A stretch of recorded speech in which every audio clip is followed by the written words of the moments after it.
Aleluia. Números capítulo 21, verso 4 ao 9. É o quarto livro aí da Bíblia, amém? Gênesis, Êxodo, Levítico, aí vem Números. Faz parte do Pentateuco, escrito por Moisés. Números capítulo 21, verso 4 ao 9. Aguardar todos encontrarem para todo mundo acompanhar direitinho aí. A igreja que já me conhece sabe que a gente navega na palavra, então deixa a Bíblia aberta aí para a gente poder navegar em nome de Jesus. Nós temos que ser como bereanos, né? A pessoa prega aqui na frente, tem que estar com a Bíblia aberta para acompanhar se está certo ou não. Senão, misericórdia, está engolindo besteira. Números 21, verso 4 ao 9. Então partiram do monte Or, pelo caminho do Mar Vermelho, para contornarem a terra de Edom. Mas o povo tornou-se impaciente no caminho. Falou contra Deus e contra Moisés, dizendo: por que nos fizeste subir do Egito, para morrermos neste deserto? Aqui não há pão nem água, e nossa alma detesta este miserável pão. Então o Senhor enviou contra o povo serpentes venenosas, que os picavam, e morreu muita gente de Israel. O povo veio a Moisés e disse: pecamos, pois temos falado contra o Senhor e contra ti. Ora ao Senhor que tire de nós as serpentes. Então Moisés orou pelo povo.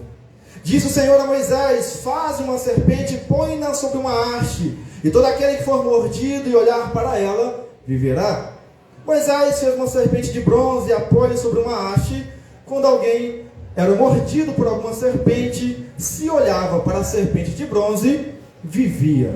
Amém? Senhor nosso Deus, fale mais uma vez conosco, porque já foi falado no louvor, ó Pai. Transborde em nós o Teu Santo Espírito, a palavra santa do Senhor, ó Pai. Santo Deus, eu não tenho nada a oferecer para a Tua igreja, Pai. Nada de mim pressa para falar para com o Teu povo, mas o Senhor, ó Pai, me usa, Pai. Fale comigo, Espírito Santo, fale com a Tua igreja, Pai, porque só o Senhor tem palavra de vida eterna para nos conceder. Pai Santo, venha abençoar cada vida aqui presente, ó Pai, e que a Tua palavra me venha ser como espada de dois gumes, penetrando na medula, no osso, ó Pai, na nossa alma, no nosso espírito, nos corrigindo, nos transformando, que não venhamos sair daqui da maneira que entramos, mas venhamos sair daqui transformados, ó Pai, pela palavra santa do Senhor. Amém. Pode se assentar em nome de Jesus. Como eu disse, o livro de Números foi escrito por Moisés por volta do ano de 1440 a 1400 a.C. Época esta onde o povo estava peregrinando no deserto. E este livro foi dado este nome pelo fato de ter referência a censo demográfico, a censo de pessoas. Aonde no capítulo 1 e capítulo 26 do livro de Números, vemos ali uma lista de homens para servir na guerra. Fizeram um censo de homens ali no povo de Israel para poder ver quem poderia servir na guerra. E o livro de Números, ele cobre um período aproximadamente 38 anos da peregrinação desde o Monte Sinai até a chegada às planícies de Moabe. Há um período de 38 anos aproximadamente antes da entrada da Terra Prometida. Então o livro de Números foi um livro escrito na peregrinação no deserto, onde Deus guiou, disciplinou o povo de Israel e sustentou o povo durante todo este tempo. E olha que mesmo sustentando o povo durante todo este tempo, ainda assim o povo questionava Deus, ainda assim o povo reclamava com Deus. O livro de Números também relata quando aquele povo foi morto no deserto, engolido pela terra, por conta das suas idolatrias, por conta das suas reclamações, onde ficou só Josué e Caleb vivos, e as pessoas de 20 anos para baixo, para entrar na terra prometida. O livro de Números também registra leis, ordens militares, registra também a fidelidade de Deus, que nunca falha e sempre permanece o mesmo diante de nossas falhas. O nosso Deus, ele é imutável, ele não muda, ele continua fiel, continua amando, continua perdoando. É nós que mudamos, é nós que falhamos com Deus, mas Deus mostra no livro de Números que ele continuou o mesmo com um povo tão rebelde como era o povo de Israel. O livro de Números então destaca que Deus, ele é soberano, ele é justo e misericordioso. Ele mostra uma transição de uma geração incrédula, perversa, para uma geração agora preparada para entrar na terra prometida. Então o deserto é um meio ruim de passarmos? Não é, já preguei isso uma vez aqui. Deserto é preparação de Deus para nós nos moldarmos, nos prepararmos, nos fortalecermos e conhecermos mais ainda Ele. Deserto não é lugar ruim, deserto é um lugar bom. Ruim é passar pelo deserto, mas é um lugar bom para poder conhecer melhor o seu Deus. É no deserto que Ele se apresenta mais na sua vida, não na bonança, mas no deserto. É no deserto que o povo de Israel teve o maná caindo do céu, que nós vemos que eles reclamaram do maná. É no deserto que vemos que as vestes do povo não se desgastaram. É no deserto que vemos o povo ser cuidado por Deus de maneira sobrenatural. O mar vermelho se abrindo, olha que isso. O mar gigantesco de profundidade ali, uma densas águas. Como vai abrir um ser humano abrir um mar desse? A ciência não consegue abrir um mar desse. Mas nosso Deus é soberano. Glória a Deus. Ele sopra um vento oriental lá e sopra naquele mar. Engraçado, né? O vento soprou e o povo permaneceu intacto. O vento não empurrou o povo junto. O vento soprou somente no mar. Vai, abre. Deus, Ele é maravilhoso. E ainda assim nós duvidamos da capacidade que Ele tem de nos fornecer aquilo que necessitamos em nossas vidas. Em Números também vemos a tipologia que aponta para Cristo. Ou seja, essa passagem que nós lemos, iremos falar do nosso Senhor Jesus. Porque nessa passagem Moisés levanta uma serpente chibrosa. Serpente esta, que lá na frente Jesus fala, assim como Moisés levantou a serpente no deserto, também o Filho do Homem foi levantado para morrer por vocês, para salvar vocês. Glória a Deus. Então vemos uma ligação nessa passagem de Deus mostrando que futuramente viria um para nos libertar de todo pecado, para restaurar a nossa vida. Somente Ele tem esse poder para perdoar pecados. Eu não tenho poder para perdoar pecados de ninguém, mas o nosso Senhor Jesus tem poder e continua perdoando, mesmo a gente sendo tão falho. Ele continua com a sua graça, perdoando-nos cada dia que nos arrependemos dos nossos pecados. Então neste deserto, olha só, o povo partiram do Monte Or, pelo caminho do Mar Vermelho, aonde outrora estavam aprisionados, não conseguiam passar. Deus envia esse vento, sopra naquele mar, divide o mar, o povo atravessa, os egípcios mais Faraó afundam, são mergulhados sobre aquelas águas e morrem, perecem. E o povo de Israel, ao atravessarem, Miriam canta de júbilo ao Senhor, Moisés faz uma canção a Deus em adoração ao nosso Deus. Então eles lembram de uma passagem de que neste lugar nós fomos restaurados pelo nosso Deus. Neste lugar fomos batizados em Moisés, porque em Moisés nós tivemos a nossa libertação do Egito. Só que do que adianta a libertação se a mentalidade ainda continua lá? De que adianta servir a Deus se a sua mentalidade ainda está no mundo? De que adianta aceitar Jesus se você ainda continua querendo viver as mesmas coisas? O povo de Israel foi liberto, saiu da escravidão do pecado, mas ainda continuavam querendo viver o pecado. Ainda continuavam querendo viver as suas vontades, idolatrias, desejos.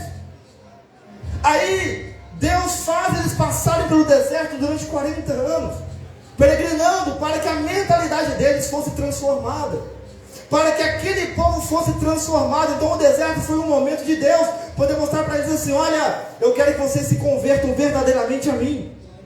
Eu escolhi vocês para ser meu povo, mas vocês não querem ser o meu povo. Eu tirei um homem lá do Egito, lá Moisés, que é meu filho, para libertar vocês. Ele voltou para encarar Faraó, voltou para o lugar onde ele matou um homem, para libertar vocês. Vocês desprezam a libertação que eu fiz, julgando na minha cara que o Egito era melhor, julgando na minha cara que o pimentão do Egito, a cebola do Egito. Quem vai ter saudade de cebola, gente? Cebola é bom demais. Tem gente que gosta, né? Mas o pimentão, a cebola no Egito era melhor do que a minha palavra, melhor do que o meu maná. Vocês estão reclamando de quem, o povo de Israel? O povo de Israel, ele estava impaciente, andando no deserto, foi liberto.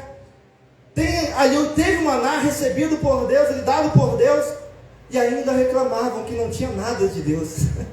Olha aqui, ó, versículo 5. Por que, Moisés, você fez a gente subir do Egito, Moisés, para morrermos aqui no deserto? Estavam com sede, estavam com fome. Mas é engraçado, porque o maná do Senhor que Ele deu do céu sustentava o povo. Não tinha fome então, não. A fome era espiritual.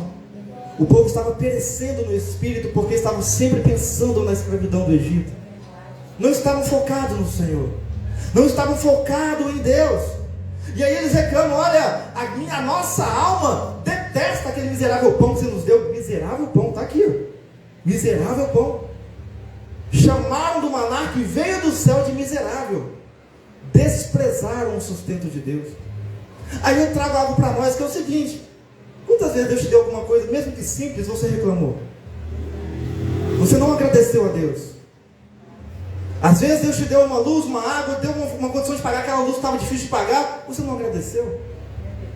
Curou de uma dorzinha de cabeça de nada, mas te curou, você não agradeceu. Está igual o povo de Israel. Teve o sustento, teve o maná, estava carregando o maná, desprezava o sustento de Deus. Isso para nós, Deus, esse pãozinho que você nos deu, não presta não. Nos enche a gente não. Nós quer pimentão, nós quer cebola.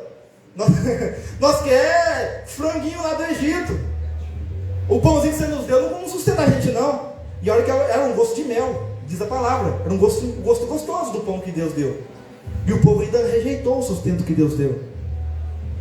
A gente muitas vezes reclama demais e agradece de menos. Nós temos que ser mais gratos a Deus por tudo que Ele tem feito em nossa vida. A saúde que você tem, a veste que você tem, a família que você tem.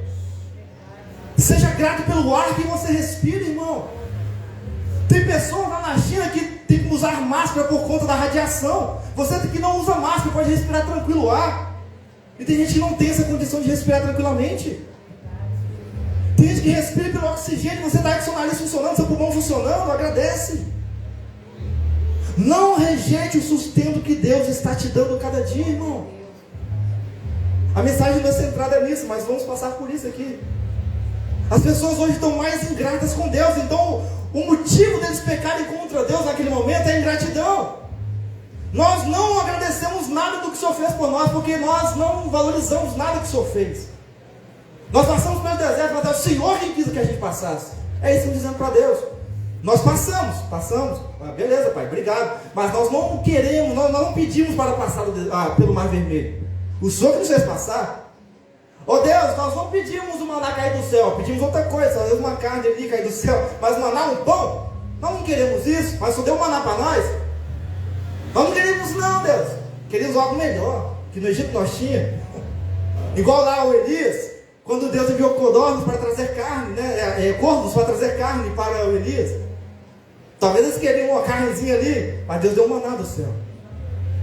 E aí nós, todos os dias, nós somos ingratos com Deus, como esse povo foi. Então o pecado desse povo naquela época foi a desconfiança em Deus, do cuidado de Deus e da ingratidão. E também a saudade que eles tinham lá do Egito. Toda hora eles falavam com Moisés: lá no Egito nós podíamos dormir, lá no Egito nós tínhamos coisas, aqui nós não temos, estamos num deserto, num calor escaldante, num frio terrível à noite, com animais peçonhentos podendo nos perturbar aqui, nos matar.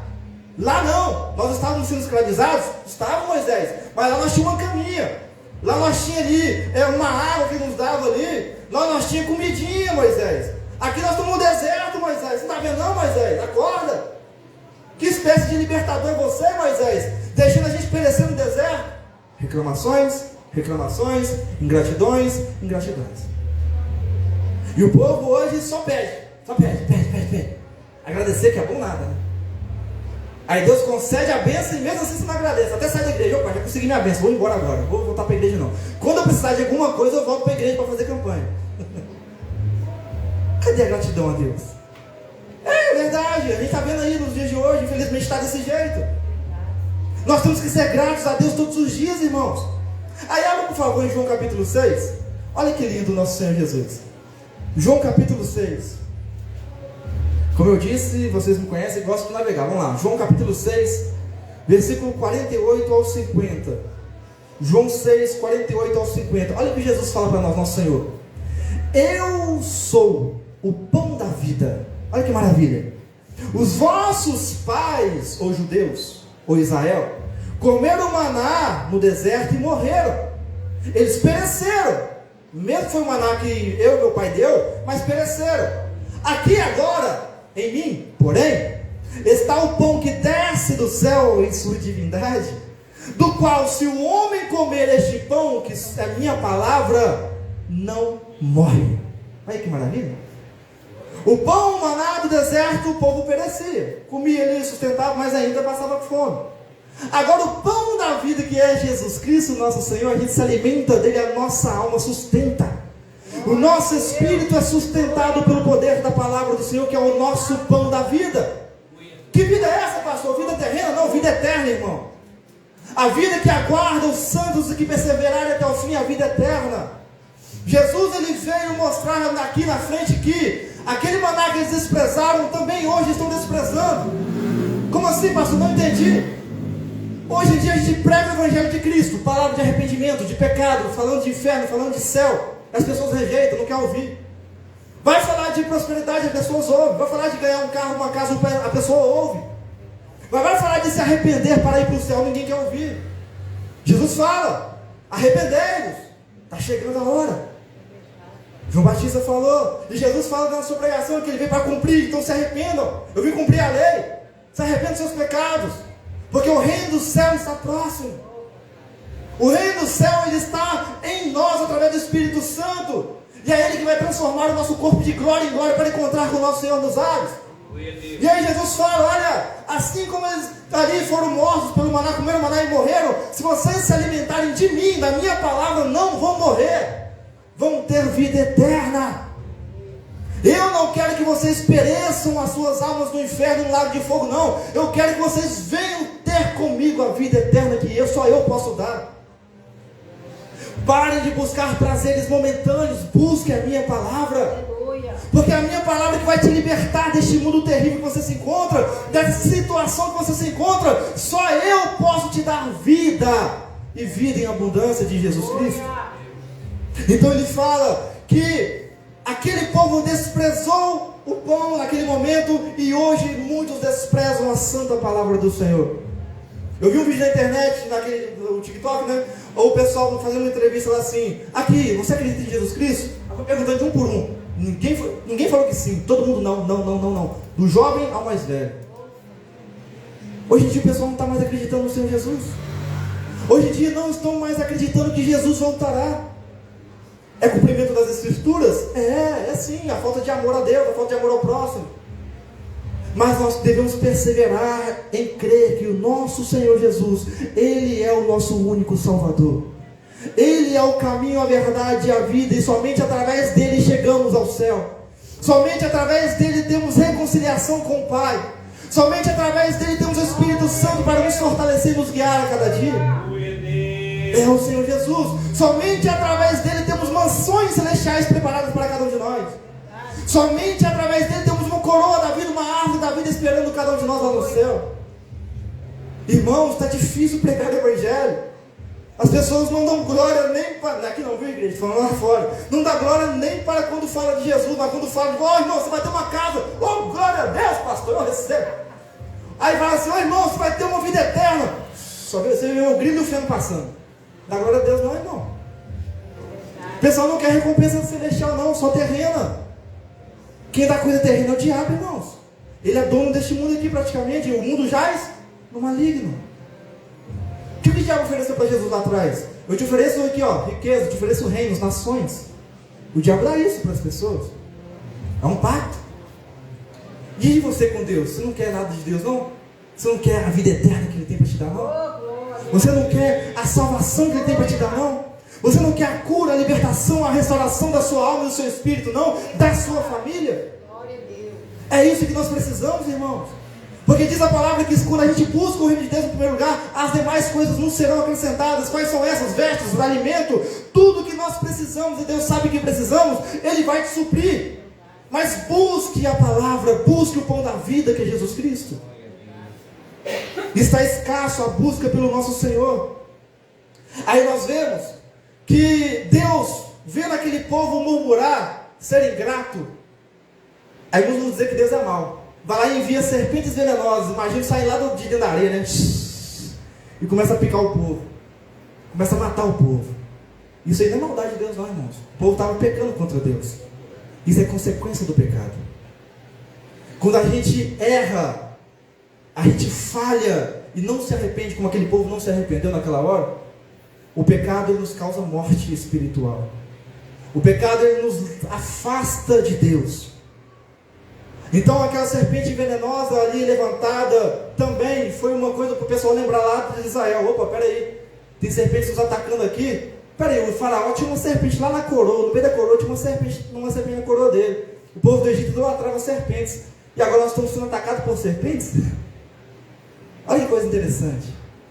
Deus utiliza de algo que eles até idolatravam para poder os atacar.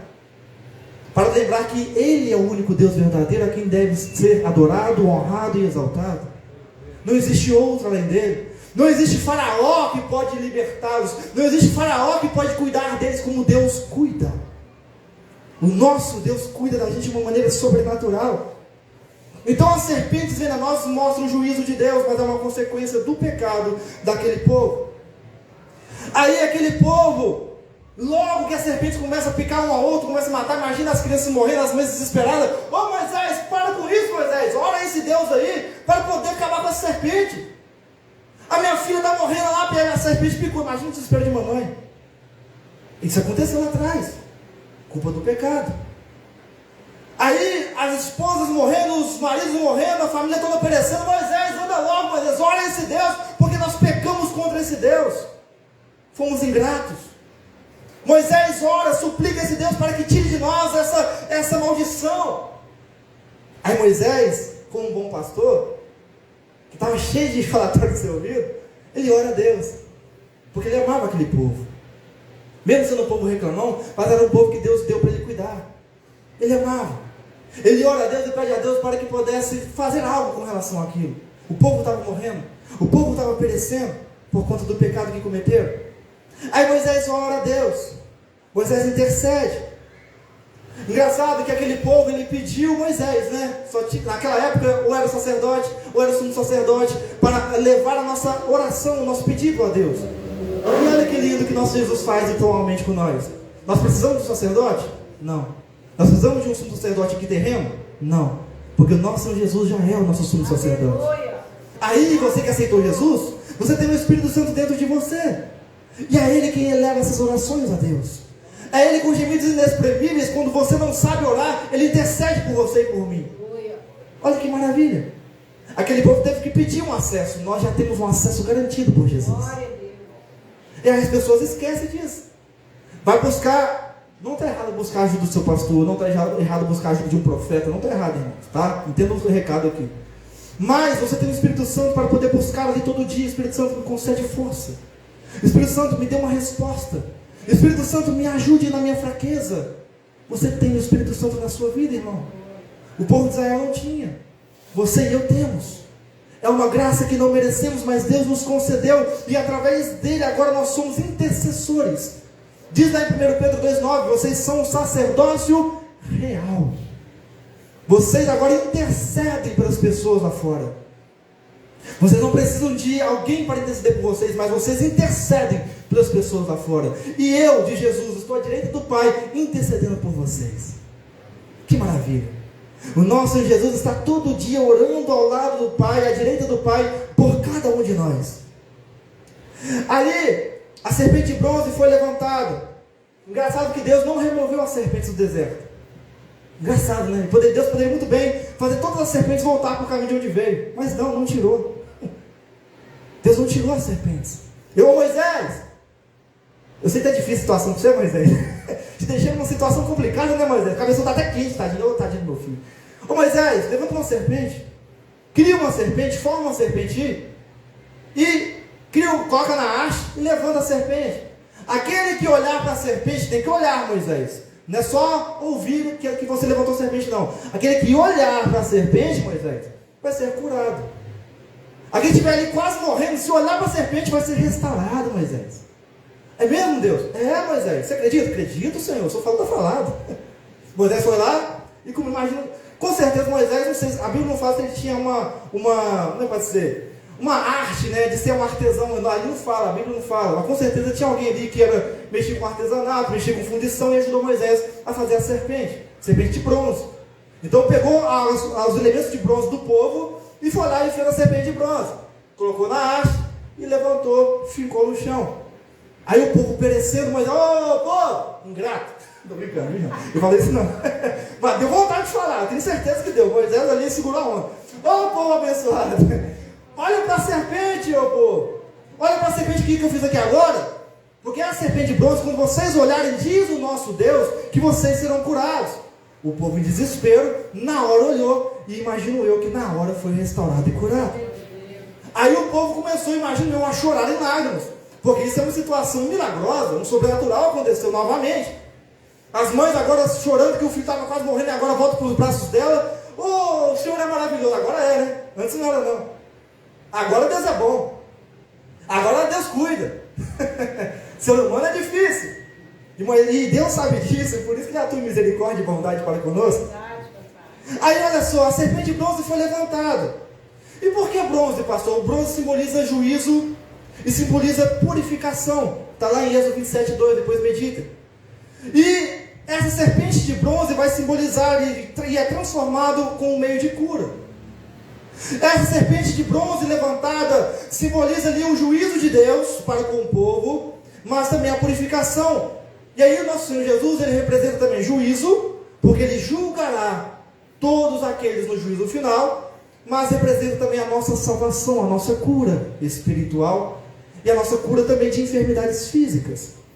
Abra, por favor, Atos capítulo 4, verso 12. Atos capítulo 4, verso 12. Louvado seja Deus. Nosso Deus é bom. Coitado de Moisés. Moisés passou um aperto tão grande aqui, povo. Atos capítulo 4, verso 12. Em nenhum outro, qual que é esse outro? Jesus. Em nenhum outro há salvação.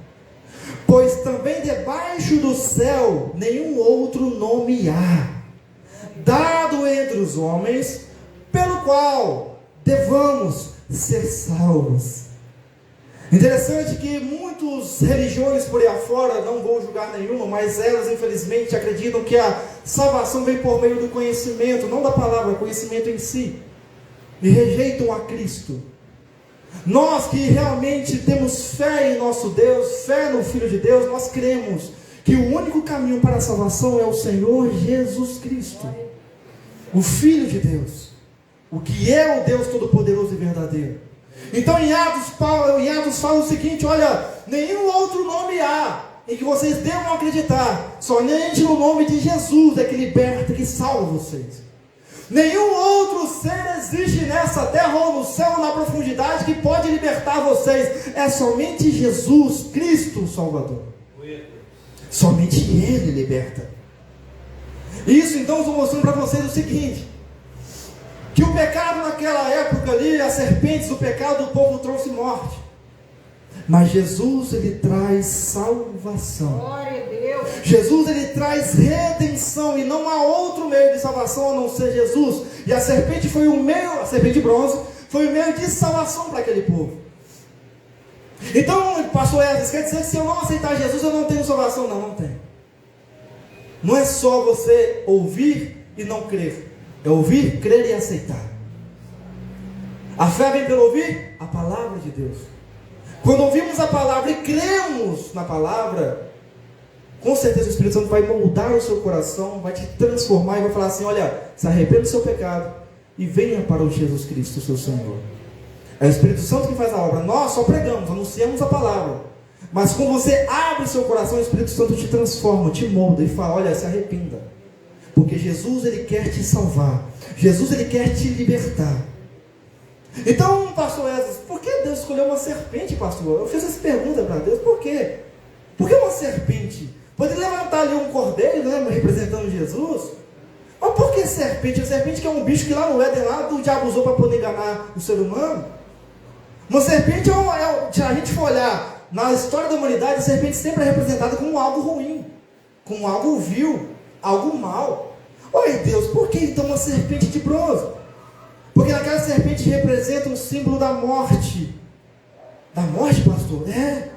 Um símbolo da morte que ao mesmo tempo se tornou um símbolo de salvação. E quem que é que morreu por nós? Jesus. A serpente estava matando o povo? Símbolo da morte. E agora Deus fala: levanta uma serpente, porque a serpente vai simbolizar aquele que vai morrer pelo ser humano e vai dar salvação para o ser humano. Olha que interessante. As coisas de Deus é loucura para nós. O mundo não compreende o que Deus faz.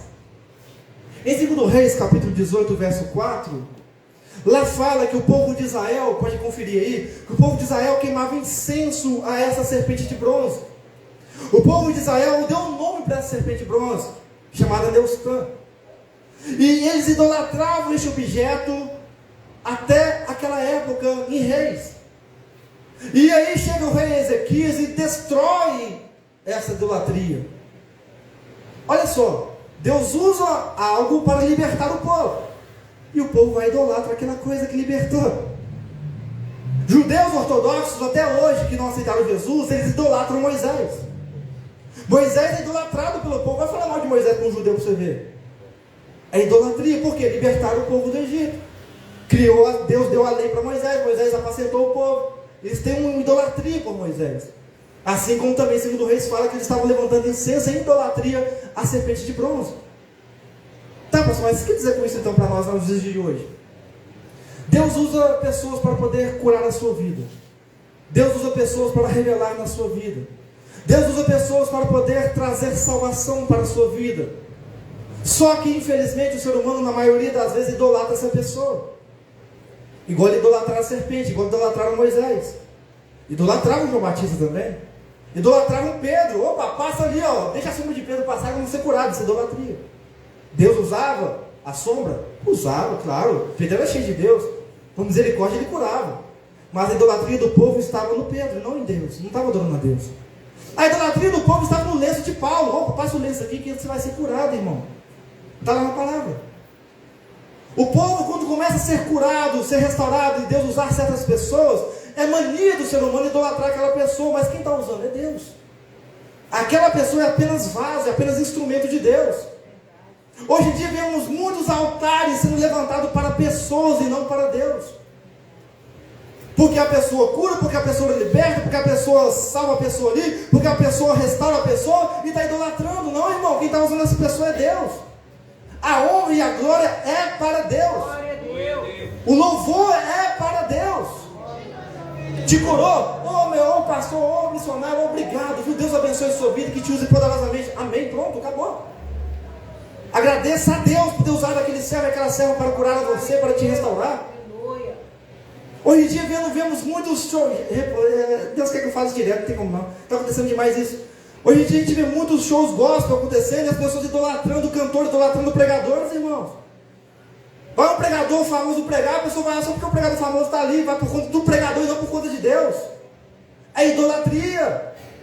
É idolatria. Aí vem a pessoa usada por Deus para revelar e vai só nessa pessoa, porque virou idolatria.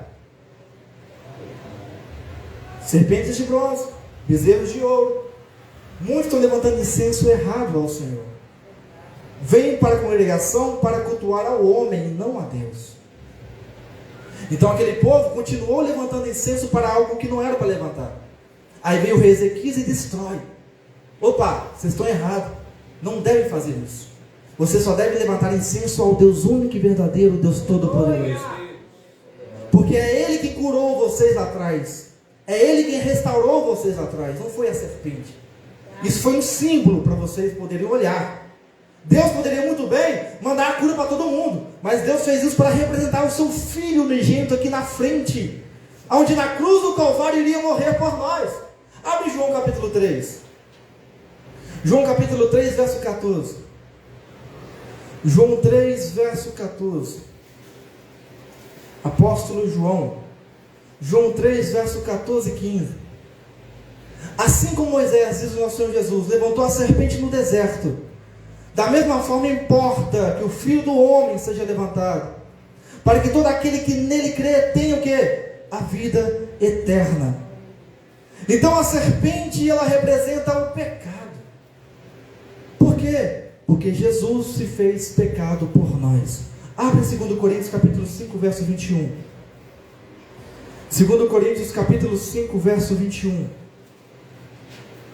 2 Coríntios capítulo 5, verso 21. Aquele que não conhece pecado, Jesus, Ele o fez pecado por nós, para que nele fôssemos feitos justiça de Deus. A serpente no deserto, a gente falou que era o quê? Um sinal de juízo, de maldição e também de cura. Jesus fez o quê? Maldito por nós. Por isso a serpente, o símbolo da serpente. Poderia ter levantado um cordeirinho. Entendeu, não? A serpente foi levantada no deserto, quero que todo mundo entenda. Foi levantada no deserto Poderia ter sido um cordeirinho ali, simbolizando, mas não, serpente por quê? Porque aqui na frente Jesus se fez maldito por nós. A serpente é o que? Símbolo de maldição, coisa ruim. Ele se fez maldito, foi torturado, se fez pecado por nós. Pecado, não pecador. Todo o pecado da humanidade estava sobre ele. E aí nós somos feitos justiça de Deus. Então Jesus, ele representa naquele momento ali, lá atrás, ele representa aqui na frente o pecado nosso, levado nas suas costas, levado no seu corpo, mutilado em seu corpo, mutilado em sua alma, maldito por nós, mas também justiça de Deus por nós. É lindo o nosso Deus. A archa erguida ali naquele deserto, Moisés poderia muito bem apenas colocar ali a serpente na mãozinha, levantar assim, olha aqui, ô Israel, a serpente aqui, olha para cá, se você curar. Não, levantou uma archa de madeira. Por quê, pastor? Nós vamos lá para Jesus, a cruz. A cruz era um símbolo também de maldição também. Vamos falar sobre isso. Abre Romanos capítulo 6, verso 23.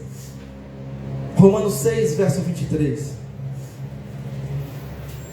Louvado seja Deus. Pois o salário do pecado é a morte, mas o dom gratuito de Deus é o quê? A vida eterna, em Cristo Jesus nosso Senhor. Não é de nós. O dom gratuito de Deus é o quê? A vida eterna. Você não pagou por isso. Ele te deu de graça. Mas não vive conforme a sua vontade. Ah, foi de graça, então vou viver conforme eu quero, pastor. Não, irmão. Teve um alto preço para ele poder te entregar isso. Ele sofreu por mim e por você. Algo que você e eu não conseguiríamos passar. Imagine você deixar toda a sua divindade. Deus poderia muito bem, Jesus, naquele momento de ser torturado, matar todo mundo geral. Eu vou descer para vocês tudo. Eu sou Deus. Ele não fez isso. Ele deixou a sua glória. Se fez homem. Por mim e por você. Ele não condenou os seus ofensores. Ele não julgou os seus ofensores. Ele amou os seus ofensores. Vocês estão me torturando, mas eu amo vocês, estou fazendo isso por vocês. Eu sei que aqui lá na frente, lá no ano de 2022, 23, 24, 25, por aí afora, vocês vão me chutar, vocês vão me rejeitar de novo, e como está acontecendo hoje em dia. Vocês não vão querer ouvir mais a minha palavra, não vão valorizar o meu sacrifício, não vão acreditar que eu vim fazer isso por vocês, que eu estou à direita do Pai agora, mas eu vou continuar fazendo isso, eu vou cumprir com o propósito do meu Pai que está nos céus. E mesmo vocês me rejeitando, eu não rejeito vocês.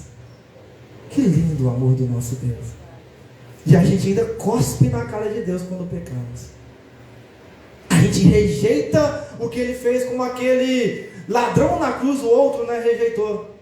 Ah, e se você é filho de Deus, como diz, é rei dos judeus, filho de Deus, desce daí, então me salva também. A gente faz isso com Deus quando a gente começa a pecar voluntariamente. A gente rejeita o sacrifício dele e rejeita a sua graça. Abre em Hebreus capítulo 12, verso 2. Hebreus capítulo 12, verso 2. Hebreus 12, verso 2. Olhando firmemente para Jesus, autor e consumador da nossa fé, o qual pela alegria que lhe estava proposta, suportou a cruz, desprezando a afronta, e está assentado à direita de Deus. Olhar para Cristo que fala, olhar firmemente para Ele, porque Ele é o único autor e consumador da nossa fé. Se a gente parar de olhar para Jesus, vamos ser igual Pedro, vamos afundar no mar. Vocês conhecem a história de Pedro. Ele foi andar com fé. Opa, nós vamos pisar nesse mar aqui, vamos andar. Eu estou olhando para o Senhor, Jesus. Nós também iríamos confiar. Jesus mandou aí, nós vamos. Aí Jesus mandou. Pedro, na hora, ele teve fé. Pisou na água e começou a andar. Firme e forte. Sou guerreiro. Ah, sou filho do papai aqui. Eita, agora estou andando nas águas. Tenho o poder agora de andar nas águas. Aí vai lá, o vento bate lá nas aguinhas, lá começa a agitar as águas. E Pedro para de olhar para quem? O autor e consumador da fé. Ele para de olhar para Jesus. Ele olha para o lado, e quando ele olha para o lado, ele começa a afundar. Isso é quando isso acontece com nós. Os problemas vêm, as tribulações vêm, as aflições vêm, e a gente passa a deixar de acreditar em Jesus. Passa trata de buscar e ter a nossa fé no nosso autor e consumador. Porque olha só, se com ele já está difícil, imagina sem ele, irmão. Pedro, ele começou a afundar. Pedro era pescador? Ele era pescador. Todo pescador tem que saber nadar, não tem não? Tem que saber nadar, porque vive no mar. Pedro poderia muito bem nadar de volta para o barco, irmão, entenda isso. Mas a falta de fé em Cristo fez ele perder a habilidade que ele tinha. Nem querer nadar de volta, ele teve esse pensamento. Ele começou a se desesperar no fundo do mar, ali, ó, afundando. Oh, Jesus me salva, eu vou morrer, meu. Pedrão começou a afundar, irmão. A gente se afunda por vontade própria. Porque a gente para de meditar na palavra, para de orar e buscar a Deus. Para de buscar a Jesus. Para de acreditar que Ele é o único que pode nos tirar daquela situação. A gente vai querer resolver da nossa maneira. Outra passagem que eu posso citar para vocês, para citar esse exemplo. Mesma coisa do barco.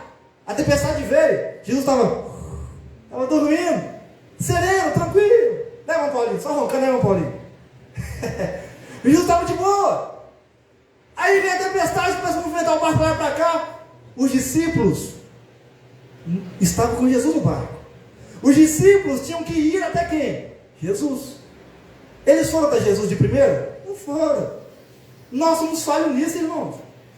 Nós temos Jesus conosco, mas não buscamos a Ele como deveríamos buscar. Quer resolver na força do braço. Aqueles discípulos começaram o quê? Ô Pedro, ô Tiago, Pedro é o líder, né? Ô Tiago, ô João, pega aí uns potinhos e vamos jogar essa água. Começou a entrar no barco, diz a palavra. A água começou a entrar no barco, o barco começou a querer afundar. Opa, vamos tirar a água aqui do barco. Só que a água estava entrando em abundância, eles não conseguiram tirar. Aí bateu o desespero. Tentou com a força do braço. Quantas vezes a gente faz as coisas com a força do braço, tentando solucionar por nós mesmos os problemas, e piora ainda mais a nossa situação. Vira uma bola de neve que não conseguimos mais resolver. Por quê? Foi você que escolheu aquele caminho.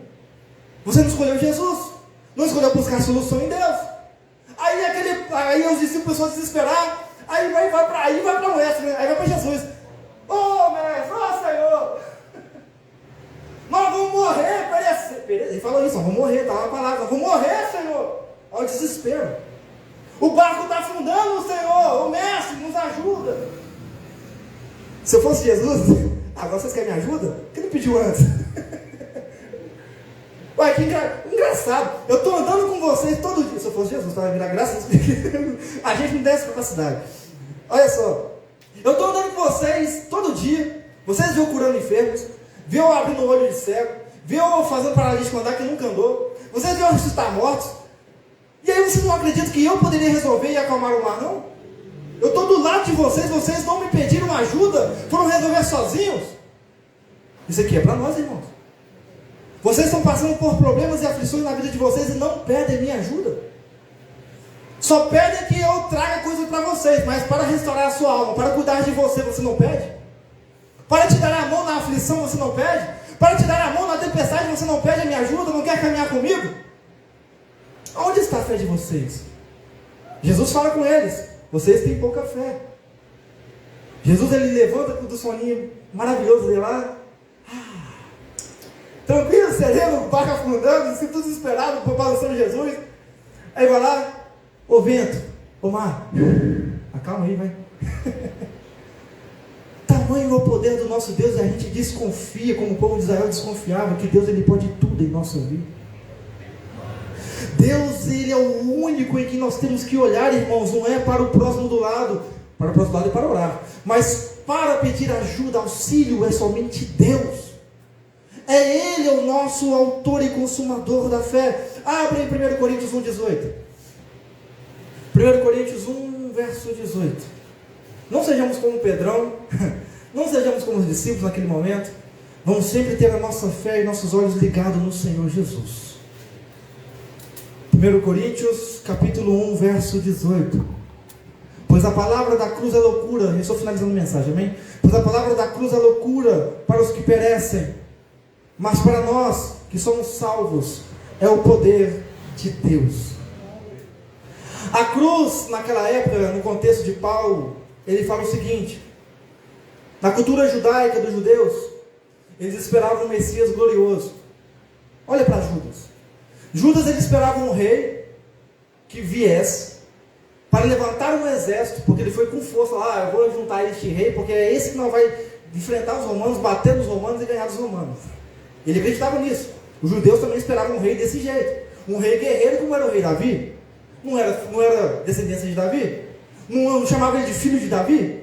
Não era um rei prometido para libertar o povo? A libertação no sentido do povo judeu era um rei poderoso, que viesse com um exército imenso e guerreasse contra Roma e matasse os romanos. Mas não foi isso que aconteceu. Olha só, aquele povo esperava isso. Só que a ideia de um Salvador crucificado era absurdo para eles.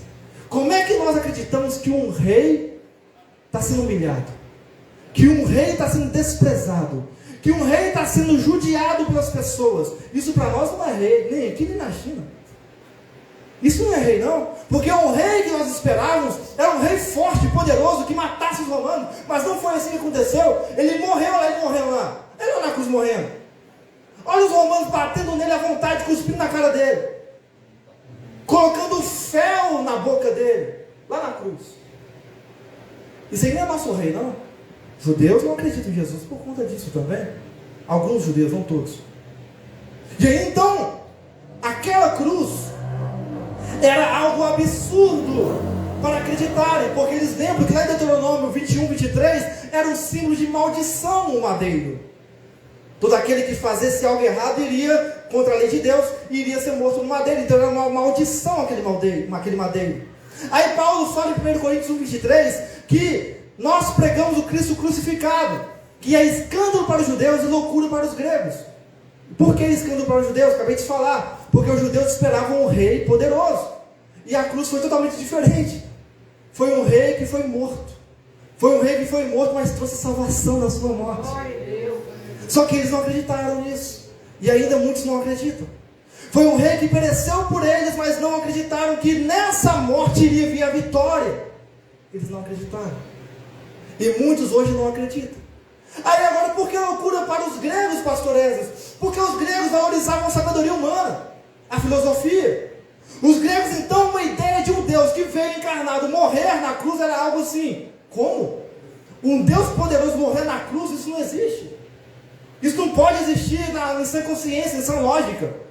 Se ele é um Deus, ele poderia muito bem matar todo mundo que bateu nele, libertar o povo ali, no estalar de dedos.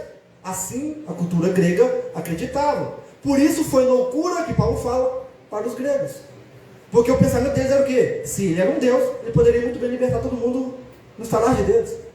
Mas foi um Deus que morreu na cruz. Foi um Deus que foi humilhado. Foi um Deus que foi maltratado. E que Deus é esse? É loucura para os homens. É loucura para a humanidade o que Deus fez por nós. E nós pregamos essa loucura com vontade. Porque o nosso Senhor Jesus, Ele permanece vivo dentro de cada um de nós. Ele está vivo no céu e está à direita do Pai, intercedendo por mim e por você até hoje. Ele continua orando. Ele continua buscando ao Pai o perdão por nós. Falando assim, olha Pai, perdoa o teu filho lá que está cometendo aquele erro. Perdoa a tua filha, tem misericórdia. Pai, perdoe. Pai, o Senhor e eu fizemos o ser humano a nossa imagem e semelhança. Então, Pai, vamos ser esperança neles. Eles vão se arrepender. Eles vão se voltar para nós. Eles vão olhar para nós, Pai. O ser humano perdeu a sua vista de Jesus há muito tempo. Aí a cruz é o poder de Deus para os que creem, certo? Enquanto o mundo via fraqueza em Jesus, Deus manifestou o seu maior poder através da cruz do Calvário. O diabo tentou impedir que Jesus fosse à cruz. Lembra de Pedro? Pedro, num certo momento da sua fraqueza emocional, com medo de Jesus ir perecer, chega até Jesus, o diabo usa essa emoção do Pedro. Ô Jesus, mais ou menos assim, tá? O senhor não vai morrer não, nós não vamos deixar isso acontecer não. O diabo tentou impedir que Jesus fosse morto, porque sabia que a vitória estava na cruz. A vitória do nosso Senhor Jesus para a humanidade estava na cruz. E aí o diabo, usou Pedro. Deu ao meio. Pedro estava andando com Deus. Há muitos no nosso meio que está fora da presença de Deus na comunhão, e o diabo vai usar a sua vida para atacar o seu próximo. Toma cuidado. Aí Pedro chega até Jesus, usado pelo diabo, influenciado na sua mente. Aí Jesus, o que Jesus fala? Repreende Pedro. Afaste de mim, Satanás. Porque Jesus sabia que não vinha de Pedro a acusação, vinha de Satanás. Porque o diabo estava tentando desde o princípio impedir que ele fosse à cruz morrer por nós. E aí então, olha só, Jesus, a cruz representa o poder do amor de Deus por nós. Abre Colossenses capítulo 2, verso 14. Colossenses 2, verso 14. Esse livro aqui é chato de achar, mas vocês vão achar aí. Colossenses 2, verso 14. Havendo riscado o escrito de dívida,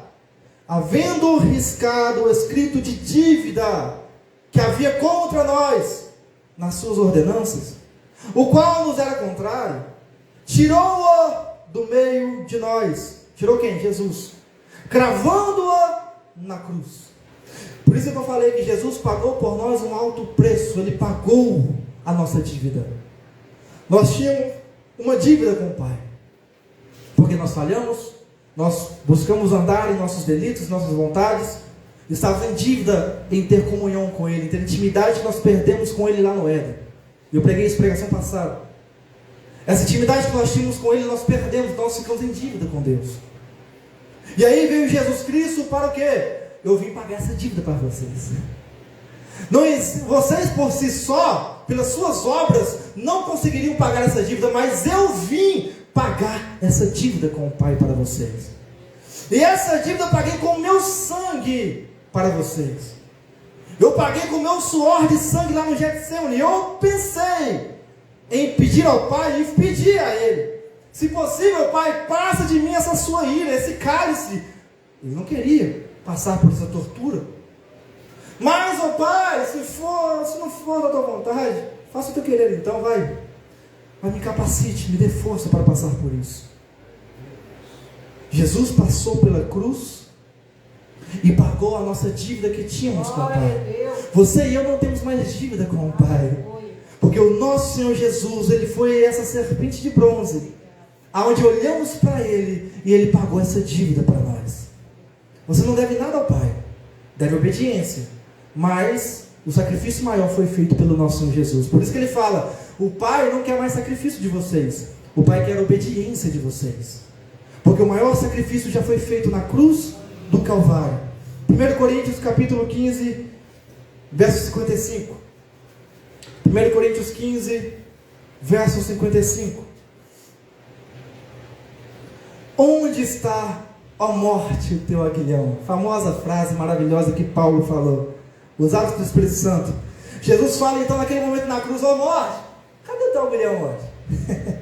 Onde está, ó morte, a tua vitória? Você achou que me ia derrotar, morte? Eu te criei, filha. Antes da fundação do mundo, eu e o Pai e o Espírito Santo te criamos, morte. Quem é você para me matar, morte? Eu voluntariamente me entreguei. Eu dei a minha vida, morte, você não me matou. Ô morte, você não me matou e não matará os meus filhos, porque eu já dei vida eterna para eles, morte. Os meus filhos, você não tem poder para matá-los, porque eles têm vida eterna em mim, diz o nosso Jesus. Então, morte, onde é que está a tua vitória? Eu já venci você, morte. Você achou que tinha me tirado a vida, morte, mas eu entreguei esta vida por um tempo, 3 dias. E ô morte, ora, o aguilhão da morte é o quê? É o pecado. Quando a gente anda em pecado, a gente está preso nessa morte espiritual. Aguilhão, morte, preso. Estamos morrendo a cada dia quando estamos presos ao nosso pecado e não se arrepende ao Senhor. E a força do pecado é o quê? É a lei. Mas olha que lindo, graças porém, não estamos mais vivendo o tempo da lei. Graças porém a Deus, que nos dá a vitória pela lei? Não, a vitória por nosso Senhor Jesus Cristo. Portanto, meus amados irmãos, sede firmes e constantes, sempre abundantes na obra do Senhor, sabendo que no Senhor o vosso trabalho não é vão. No nosso Senhor Jesus, então, Ele venceu a morte. E você e eu que servimos a Deus, a morte não tem poder sobre a nossa vida. Ela pode matar o seu corpo, mas o seu espírito está com Deus. A sua alma está com Deus. Agora há um problema muito sério para aqueles que são ímpios, que não aceitam Jesus. A morte sim tem poder sobre a sua vida, porque é uma morte que vai te matar não só o corpo, mas também a sua alma, aonde você vai perecer no lago de fogo. Porque diz lá em Apocalipse que o inferno, que não foi criado para nós, O inferno, a morte, vai ser julgado aonde? E o diabo e seus anjos aonde? No lago de fogo, está lá em Apocalipse. Então o destino final de todo mundo que não aceita Jesus é onde? Lago de fogo. E Deus não quer isso para você nem para mim. Então, se você continuar andando no pecado, vivendo o pecado, isso é o seu destino. A morte vence você. Mas quando você aceita Jesus como seu único, suficiente Salvador e crê na sua palavra, a morte não tem mais poder sobre a sua vida. Você venceu a morte junto com Jesus Cristo.